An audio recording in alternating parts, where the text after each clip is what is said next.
아멘. 감사합니다. 네. 오늘 함께 보실 말씀은 요한 1서 5장 1절부터 12절까지 말씀입니다.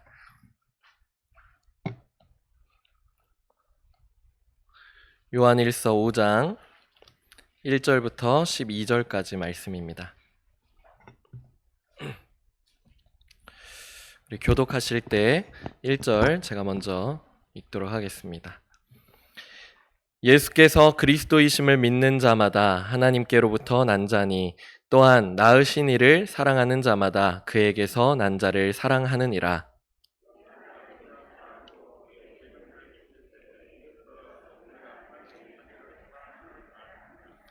하나님을 사랑하는 것은 이것이니 우리가 그의 계명들을 지키는 것이라. 그의 계명들은 무거운 것이 아니로다.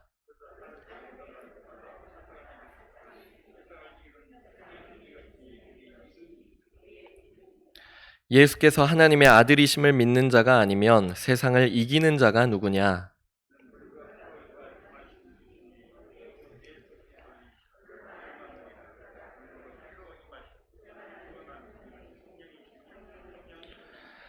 증언하는 이가 셋이니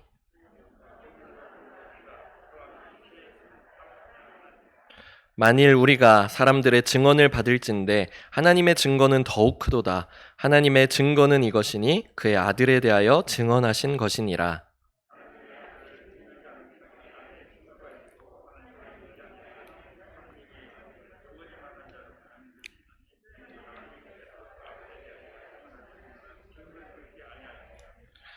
또 증거는 이것이니 하나님이 우리에게 영생을 주신 것과 이 생명이 그의 아들 안에 있는 그것이니라.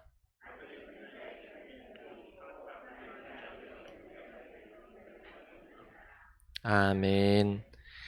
네, 오늘 요한의 편지 7번째 시간입니다. 말씀을 시작하기에 앞서서 한 가지 질문을 좀 드리고 싶은데요. 어렸을 때 이제 그 동화죠. 읽어보셨는지 모르겠어요. 신데렐라 아니면 또 콩쥐 팥쥐, 이거 혹시 읽어보셨어요? 네, 내용도 잘 알고 계시죠? 네, 좋은 유치원, 좋은 초등학교 잘 다니셨나 보네요. 네, 네, 그 신데렐라에게는 새엄마가 생기게 되죠. 그리고 또 콩쥐 팥쥐도 역시 마찬가지로 콩쥐에게도 새엄마가 생기게 됩니다. 그런데 이 재혼했던 이 새엄마, 새로 오게 된 새엄마, 이 계모는요, 재혼했었던 신데렐라의 아버지, 그러니까 또 다르게 얘기하면 콩쥐의 아버지를 과연 사랑했을까요? 새엄마는? 그걸 한번 생각해 보고 싶어요. 이제 그 이 얘기를 한번 보자면은 신데렐라는 이제 새엄마를 맞이하게 됐는데 새엄마가 신데렐라를 예뻐했어요, 안 예뻐했어요?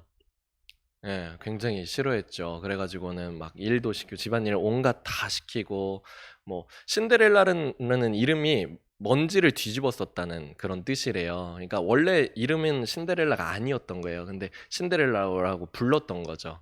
그러니까 그만큼 열심히 일을 시켰었고 그랬던 거예요. 그 신데렐라의 자기 개발을 위해서 그렇게 시켜준 것도 아니고 그냥 본인이 하기 싫은 일을 그냥 그렇게 딸한테 그렇게 시켰던 거죠. 콩쥐는 어떻습니까? 신데렐라도 물론 파티에 가기에 앞서서 엄마가 못 가게 했죠. 못 가게 하기 위해서 여러 가지 일도 막 시키고 완두콩을 그 잿더미, 그 화로에 있는 잿더미에다가 완두콩을 이렇게 이렇게 던져 놓고는 그걸 다 이렇게 들어가 가지고 이렇게 다 꺼내 오라고 그렇게 막 시키기도 했다고 해요. 콩쥐도 어떤가요? 콩쥐도 잔치를 가려고 하는데 막 너무 가고 싶었을 텐데 밑 빠진 독에다가 물을 다 채워 넣으라고 시키기도 하고 막 그 쌀을 어떻게 하죠? 벼 같은 거를 찌으라고 하고 삶을 삶게도 시키고 배를 짜라고도 시키고 이 모든 것들을 다 하면 이제 잔치를 따라오라고 그렇게 시키기도 하잖아요.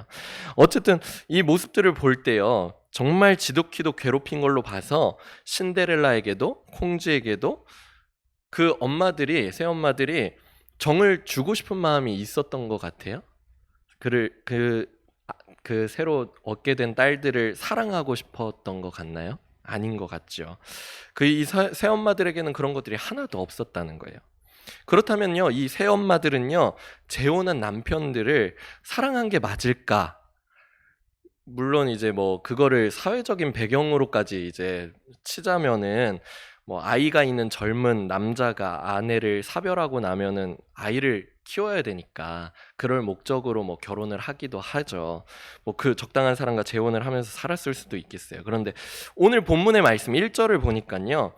1절 말씀 보니까 예수께서 그리스도이심을 믿는 자마다 하나님께로 난 자니 또한 낳으신 이를 사랑하는 자마다, 그러니까 하나님을 사랑하는 자마다 그에게서 난 자를 사랑하느니라. 여기서 그에게서 난 자라고 단수로 되어 있다 보니까 조금 헷갈릴 수가 있는데 그 원문에서는 이제 복수로 되어 있어요. 그에게서 난 자들을 사랑하느니라라고 되어 있거든요. 그러니까 낳으신 이는 하나님이신데 하나님을 사랑하는 자마다 하나님께서 낳은 자들, 그러니까 하나님의 아들, 딸들을 사랑해야 된다고 얘기를 하고 있는 거예요. 그러니까 아까 그 계모들 얘기로 다시 한번 돌아가자면 이 계모들은요 그 남편의 딸들을 다 안 좋아했어요. 이 말씀으로만 보자면은 결국에는 그 새엄마들은 남편을 제대로 사랑하고 있지 않은 거였겠죠. 예, 말씀으로 보자면은. 예수님이 여러분들 그리스도이심을 믿으십니까? 아멘.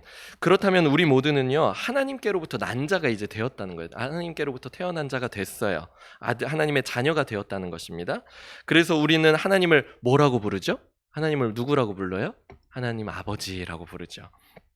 그렇게 하나님께 난 우리는요, 우리를 낳아주신 하나님을 사랑하는 것처럼 나 외에도 하나님에게로부터 난 자들이 있어요. 우리 교회 옆에 보시면은 계시죠? 옆에 분들 한번 그냥 눈인사만 한번 해볼까요? 네. 네. 옆에 계신 분들이 다 하나님께 낳음을 받은 자들이 되었다는 거예요. 그렇다면은요, 하나님을 우리가 사랑한다면은 하나님만 사랑하는 것이 아니라 하나님께로부터 난 자들도 사랑해야 된다라고 사도 요한이 가르치고 있는 것입니다. 그거를 조금 더 직설적으로 이제 표현한 것이 1절 바로 앞에 있는 요한일서 4장 21절 말씀이에요. 우리 같이 한번 읽어보겠습니다. 우리가 이 계명을 주께 받았나니 하나님을 사랑하는 자는 또한 그 형제를 사랑할지니라. 아멘. 우리가 하나님을 사랑한다면은요, 우리 옆에 있는 형제 자매들, 이제 하나님 안에서 우리가 믿음 안에서 형제 자매가 되어졌으니까 그 형제 자매들도 사랑해야 된다. 하나님께서 가르쳐 주신 거예요. 그런데 오늘 뭐 누군가는 이렇게 이야기할 수 있어요. 아, 내가 하나님은 사랑하지만 내가 하나님은 정말로 사랑하는데 내가 그 사람만큼은 사랑할 수가 없어요. 하나님 어떡해요? 내가 하나님은 사랑하겠는데 내가 그 사람은 진짜 사랑할 수가 없는 것 같아요. 오늘 부부주일이죠. 근데 그것이 가까운 사람이면 더 그렇게 되어지기도 하는 것 같아요. 뭐 우리 성도님들은 안 그러시겠지만 어떤 사람들은 그러죠. 하나님, 제가 하나님은 진짜로 내 목숨을 다해서 사랑할 수 있겠는데 내 남편, 내 아내 사랑할 수 없어요. 사랑 못 하겠어요. 막 그런 사람들도 있다는 거예요. 근데 그런 사람들은 아내, 남편이라고 하는 게 아니라 조금 더 근본적인 이름으로 부른다고 해요. 나 그 사람은 진짜 사랑할 수 없는 것 같아요. 근데 조금 더 근본적으로 얘기를 하자면은 어떻게 해요? 영어로는 human being이라고 하고요. 한문으로 하면 사람 인자에 사이간자에서 그 인간 사랑할 수 없어요. 그렇게 한다는 거예요. 우리가 사도 요한은요, 하나님을 사랑하는 자마다 하나님의 자녀들도 사랑하는 것이 맞다. 그렇게 가르치고 있어요. 사도 요한이 그때 당시에 편지한 교회에는요, 예수님이 육체를 입고 오신 하나님의 아들이심을 부인하는 자들이 있었다고 했어요. 그런데 그들의 큰 특징 중에 한 가지가 미움이었어요. 미움. 그러니까 서로를 미워하는 거예요. 미워하는 거. 너희들이 우리가 가르치고 있는 이 위대한 발견, 위대한 가르침을 너희들이 안 받아? 그러면 너희들 미워할 거야 하면서 막 미워했다는 거죠. 그들의 특징이 미움이었는데, 그래가지고 올바른 신앙 안에서 하나님을 사랑하는 우리는 어떻게 해야 되냐? 그리스도 안에서 지체된 성도가 하나 되었기 때문에, 그리고 한 형제 자매 되었기 때문에 미워하지 말고 사랑해야 함을 그렇게 사도 요한은 가르쳤던 사실입니다. 왜냐하면요, 그것이 바로 하나님께서 우리에게 주신 계명, 곧 말씀이었기 때문이죠. 그 말씀이 2절 말씀에 나와 있는데 우리 같이 한번 읽어보겠습니다. 우리가 하나님을 사랑하고 그의 계명들을 지킬 때에 이로써 우리가 하나님의 자녀를 사랑하는 줄을 아느니라. 아멘. 하나님을 사랑하고 그의 계명들을 지킬 때 이로써 하나님의 자녀들을 사랑하는 줄 안다고 그렇게 말하고 있습니다. 하나님께서는 한 번도 너희가 나는 사랑하지만 다른 사람들은 사랑하지 않아도 돼 하신 적이 없다는 거예요. 10계명에서도 보면은 첫째 계명부터 넷째 계명까지는 하나님에 대한 사랑에 대한 내용이 있다면은 다섯째부터 10번째까지는 이웃에 대한 사랑의 내용들이 담겨져 있어요. 또 예수님께서 가장 큰 계명이 무엇입니까? 물어보니까 예수님께서 대답하실 때 너희가 마음을 다하고 뜻을 다하고 목숨을 다하여서 주 너의 하나님을 사랑하라 하고 끝하고 하신 것이 아니라 다음으로 그와 마찬가지로 내 이웃을 내 몸과 같이 사랑하라고 말씀하셨다는 거예요. 우리의 신앙에서 말씀을 순종할 때 이거는 해도 좋아. 근데 저거는 안 하고 싶어. 그런 것이 아니라 하나님께서 나에게 주신 말씀이 있다면은 그것을 걸러서 듣는 것이 아니라 걸러서 지키는 것이 아니라 그 말씀들을 모두 다 하나씩 다 지켜나갈 수 있기를 원합니다. 그래서 우리에게 주신 하나님의 말씀을 믿고 모두 순종하시는 우리 성도님들이 되어지기를 축복합니다. 아멘. 그런데 이 말씀들을 지키는 것이 어렵고 무거운 것처럼 느껴질 수 있다는 거예요. 어떤 사람들은 그랬던 것처럼 내가 하나님은 사랑할 수 있는데 저 사람은 사랑할 수 없는 것 같아요. 왜냐하면 그게 너무나도 나에게 그를 사랑하는 것은 그 사람을 사랑하는 것은 나에게 너무나도 무겁게 여겨지기 때문에. 그런데 왜 그럴까요? 왜냐하면은요 우리가 예수님을 영접하기 이전에 사랑했던 방식이 있어요. 예수님을 만나기 전 사랑했던 방식. 예수님을 만나기 전에 우리가 살아왔던 방식이 있었단 말이죠. 그 방식과 예수님이 가르쳐 주신 이 말씀, 하나님께서 우리에게 주신 말씀이랑은 너무나도 다르기 때문에 그렇기 때문에 우리가 어렵게 느껴지는 거예요. 그런 것 같아요. 그런데요, 하나님의 말씀은요, 어려운 것이 아니고 무거운 것이 절대 아니라고 성경은 이야기하고 있습니다. 3절 말씀, 하나님을 사랑하는 것은 이것이니 우리가 그의 계명들을 지키는 것이라. 그의 계명들은 무거운 것이 아니로다. 무거운 것이 아니로다. 예수님께서도 그러셨죠. 모든 무거운 짐진 자들아 다 내게로 수고하고 무거운 짐진 자들 그렇게 부르시면서 그분의 멍에를 매라고 말씀하고 계십니다. 왜냐하면요 그 멍에는요 쉽기 때문이라고 말씀하세요. 그 짐은요 가볍기 때문이라고 말씀하십니다. 그 말씀 마태복음 11장 28절부터 30절까지 말씀 우리 같이 한번 읽어보겠습니다. 시작.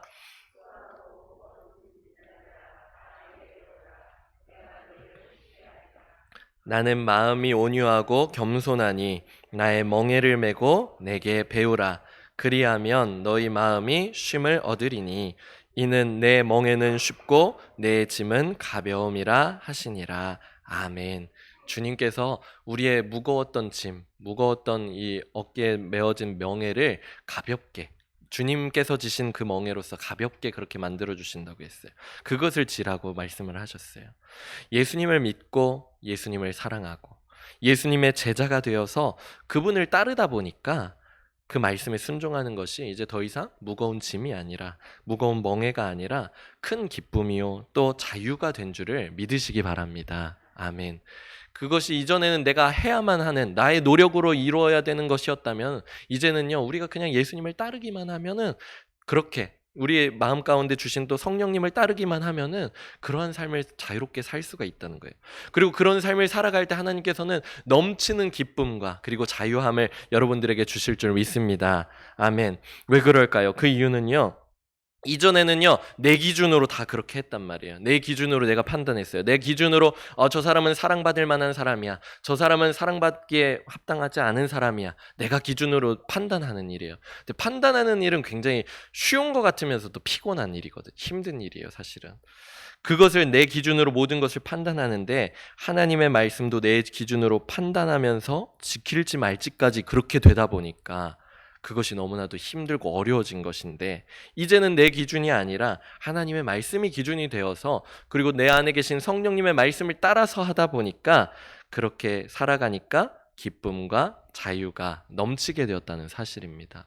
우리 성도님들 마음 가운데 주신 성령님의 그 충만하심으로 말미암아서 여러분들 가운데 있는 그 어떠한 말씀을 지켜야 된다 하는 그런 부담감, 그런 어려움들, 그런 무거움들 다 이제 던져내시고 주님과 함께 그 가벼운 짐, 가벼운 멍에를 메시면서 그렇게 살아가시는 우리 성도님들 되시길 축복합니다. 아멘. 내 기준, 세상의 기준으로 살아가는 사람은요, 세상에 속한 사람이에요. 하지만은요, 그 하나님의 말씀을 기준으로 살아가는 사람은요, 오늘 말씀을 보니까 세상에 속한 사람이 아니라 세상을 이긴 사람이라고 했어요. 4절 말씀 우리 같이 한번 읽어볼까요? 시작. 무릇 하나님께로부터 난 자마다 세상을 이기느니라. 세상을 이기는 승리는 이것이니 우리의 믿음이니라. 아멘. 예수님이 살아계신 하나님의 아들이심을 믿는 이 믿음이 우리로 승리케 하고, 이미 승리하신 또한 주님과 동행하는 삶이 세상을 이기는 삶이라는 사실을 믿으시기 바랍니다. 5절 보니까 예수께서 하나님의 아들이심을 믿는 자가 아니면 세상을 이기는 자가 누구냐? 예수님이 우리를 위하여 이 땅 가운데 오셨고, 또한 그분은 참 인간이시기도 하지만 또한 참 하나님이심을 믿을 때 그 믿는 자가 바로 세상을 이긴다는 사실입니다. 요한복음 16장 33절 보니까 이것을 너희에게 이르는 것은 예수님께서 말씀하셨죠. 너희로 내 안에서 평안을 누리게 하려 함이라. 세상에서는 너희가 환난을 당하나 담대하라. 내가 세상을 이기었느니라. 아멘. 예수님께서 이미 승리하신 줄 믿으시기 바랍니다. 그 승리를 우리는 이제 그분을 따라서 가니까 자연스럽게 얻게 되는 거예요. 이미 전쟁에 승리했어요. 어떠한 전쟁터에 내가 군인으로서 나가게 됐는데, 이미 내 앞에는 폭격기가 막 수많은 그 폭탄으로서 그 폭격을 해가지고는 이미 적군이 다 전멸되어 있는 상태예요. 그것을 다 끝내놓은 상태에서 나는 이제 소총 하나를 들고서는 혹시 이제 남아있는 적군이 있는지 가가지고는 그냥 뭐 그들도 혹시 살아있다고 해도 겨우 숨만 뭐 붙어 있겠죠. 그들이 감히 어떻게 할 수 없는 상황인 거예요. 그 상황에서 이제 그냥 지켜서 돌아다니기만 하면 되는 거죠. 그처럼 예수님께서 이미 다 승리하신 것을 우리가 그것을 누리면서 살아가기만 되는 줄 믿으시기 바랍니다. 그렇다면은요, 우리는요, 이제 승리를 하게 되었는데, 이 승리라는 것이 예수께서 하나님의 아들이심을 믿을 때 그것이 승리가 얻어진다고 했어요. 그렇다면 우리도 예수님이 하나님의 아들이신 것을 믿을 수 있어야 되는데, 물론 우리 성도님들께서는 이미 다 믿으셨지만, 그것을 우리가 어떻게 믿을 수 있냐는 거예요. 예수님을 어떻게 믿을 수 있냐? 예수님은 누구신지 우리가 어떻게 합니까? 우리가 어떻게 믿을 수 있습니까? 보니까 우리가 법정의 그런 모습들만 봐도 법정에서 유무죄를 판결할 때 그것을 가장 그렇게 극적으로, 가장 결정적으로 이렇게 판결을 내리게 하는 것이 무엇이죠? 그것은 바로 증거겠죠. 증거. 아주 내가 피고인데 내가 뭔가 범죄를 저지른 것처럼 이렇게 고발이 되어져서 법정에 서게 됐는데, 나는 사실 잘못한 게 없는데 사람들이 막 유죄로 이렇게 막 이끌고 나가는 거예요. 근데 나의 무죄를 증명할 그런 증거 하나만 딱 나오게 되면, 그리고 또 나의 그런 모습들을 잘 아는 사람, 그것을 본 사람, 잘 아는 사람이 아니라 본 사람, 그 사람을 증인이라고 하죠. 증인의 증언이 있으면은 그 모든 재판이 순식간에 유죄에서 무죄가 되기도 하고 무죄에서 유죄가 되기도 할 수 있겠죠. 그렇게 사람의 말, 사람의 증거, 그리고 증거, 사람의 증언, 그리고 뿐만 아니라 증거, 이런 것이 있으면은 법정에서 그렇게 바뀌어질 수가 있는데요. 사람의 말뿐만 아니라 하나님의 증언도 있다는 거예요. 9절 말씀 우리 한번 읽어보겠습니다. 시작. 만일 우리가 사람들의 증언을 받을진대 하나님의 증거는 더욱 크도다. 하나님의 증거는 이것이니 그의 아들에 대하여 증언하신 것이니라. 사람들의 말로도 법정에서 이렇게 왔다 갔다를 할 수가 있는데, 그것보다 더 큰 것이 바로 하나님의 증언이라는 거예요. 하나님의 증거. 하나님께서 아들에 대해서 증언하신 것이 더욱더 큰 것이 있다는 거예요. 그것을 통해서 우리가 예수님을 알 수 있고 예수님을 믿을 수 있게 되었음을 믿으시기 바랍니다. 이것에 대해서 6절부터 8절까지 이 말씀을 보면은요, 특히 이제 3가지 정도를 얘기하면서 예수님에 대해서 하나님이 어떻게 증언을 하셨는지를 볼 수가 있어요. 그것이 어떤 것인지 6절부터 8절 우리 같이 한번 읽어보겠습니다. 시작. 이는 물과 피로 임하신 이시니 곧 예수 그리스도시라. 물로만 아니요 물과 피로 임하셨고 증언하는 이는 성령이시니 성령은 진리니라.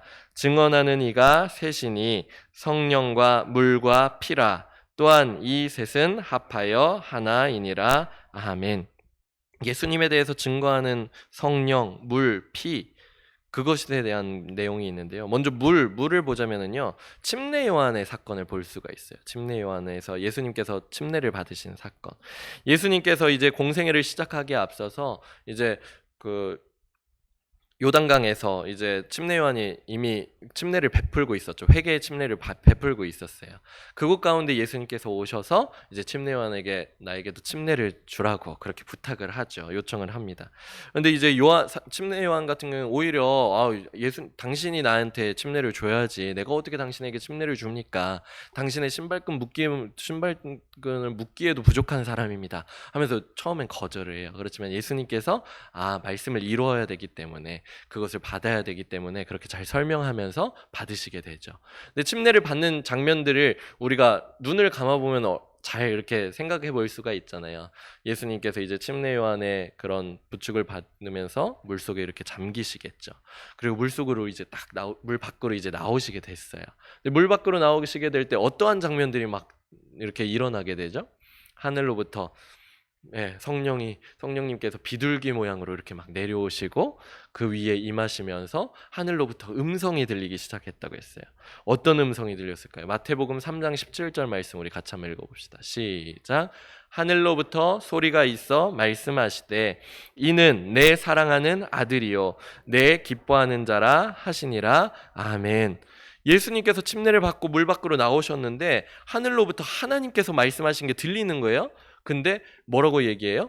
이 예수는 내 사랑하는 아들이요 또 내 기뻐하는 자라라고 하늘로부터 음성이 들렸다는 거예요. 그러니까 하나님께서 증언을 해주신 거예요. 이는 내 사랑하는 아들이고 내 기뻐하는 자다. 그곳 가운데 있었던 사람들은 그 증언을 들을 수 있었겠죠. 이렇게 예수님께서는요 침례 요한으로부터 물 침례를 받으실 때 예수님이 하나님의 아들이시라는 그런 증언을 받으실 수 있었다는 거예요.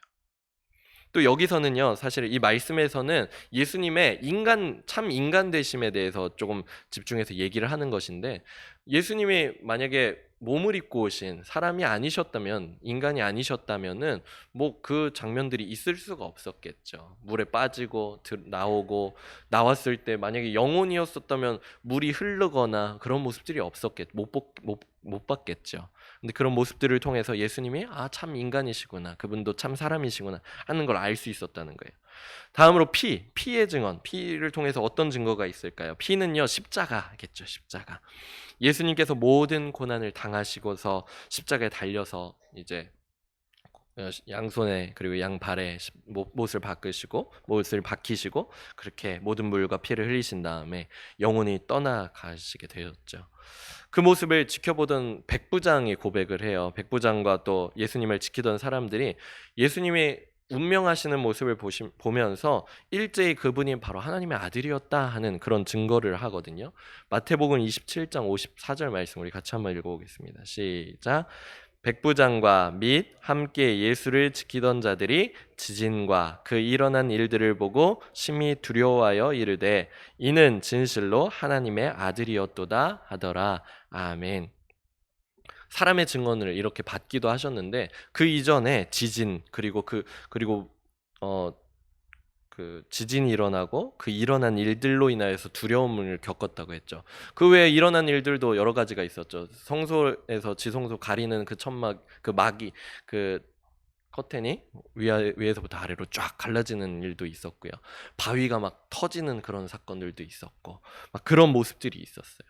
그런 것들을 통해서 사람들의 마음 가운데 두려운 마음이 생기기 시작한 거예요. 저 사람은 정말로 하나님의 아들이었구나.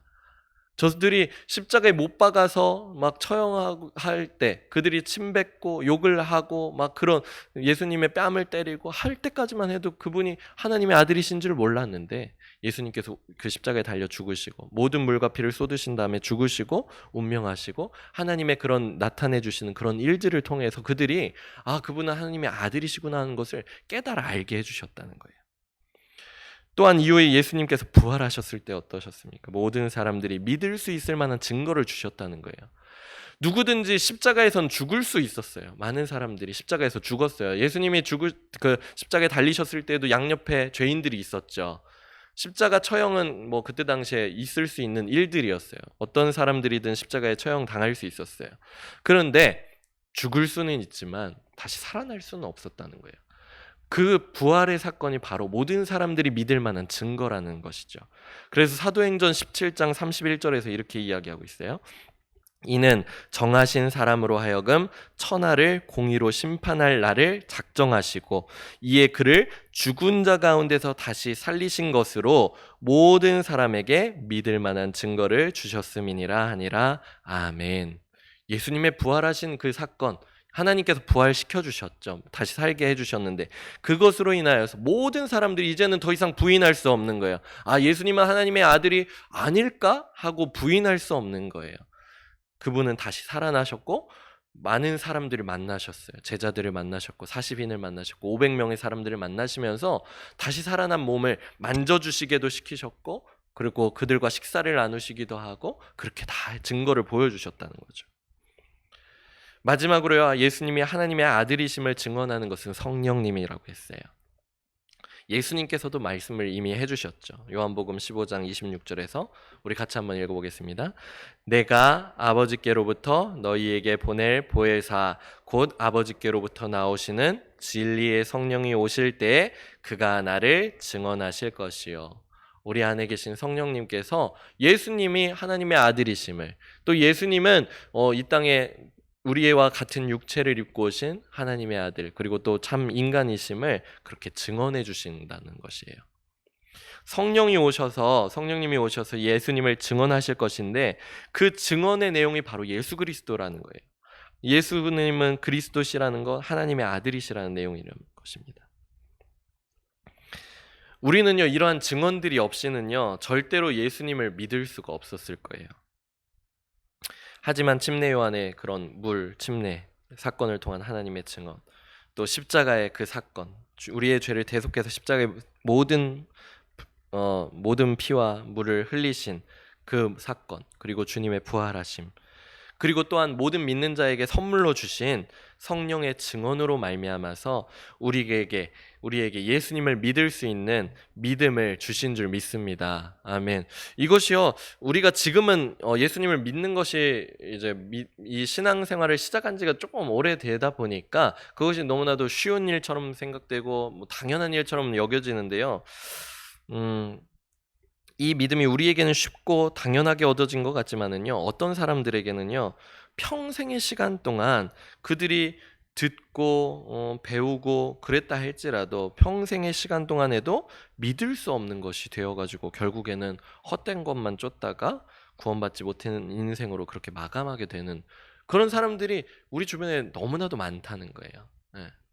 그러니까 우리가 받은 이 증언, 그리고 또 그 믿음, 우리가 받은 이 믿음은 너무나도 소중한 것임을 믿으시기 바랍니다.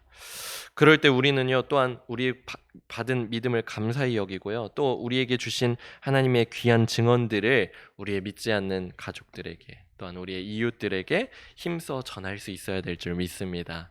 우리 사랑하는 성도님들, 우리가 받은 이 믿음은요, 너무나도 큰 거예요.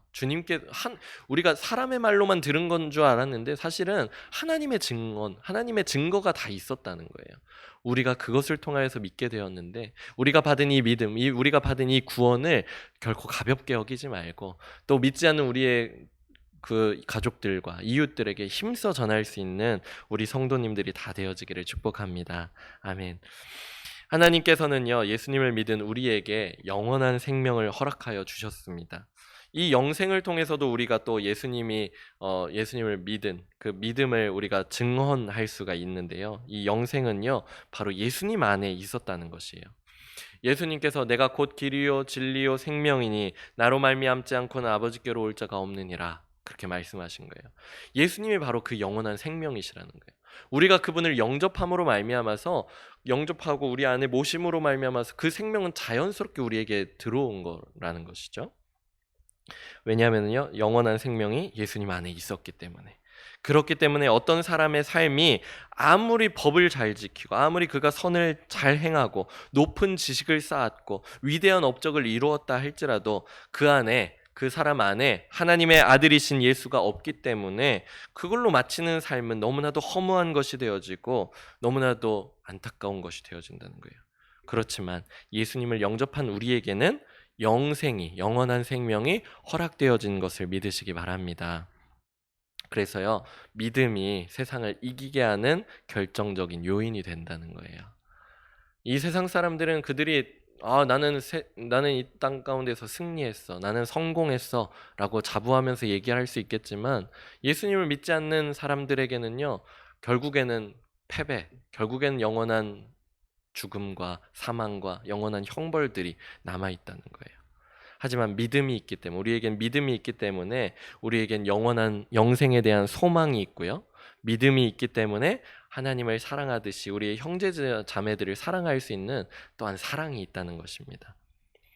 우리의 믿음의 창시자 되시고 또 믿음을 부어주시는 주님을 바라보면서 또 더 큰 믿음을 구하시면서 그렇게 승리의 삶을 살아가시는 우리 성도님들이 다 되어지기를 축복합니다. 아멘. 이미 여러분들에겐 승리가 다 주어졌습니다. 믿음으로 승리하며 살아가는 우리 성도님들 되어지기를 축복합니다. 아멘. 우리 같이 기도하기를 원합니다. 우리 같이 제가 기도하겠습니다.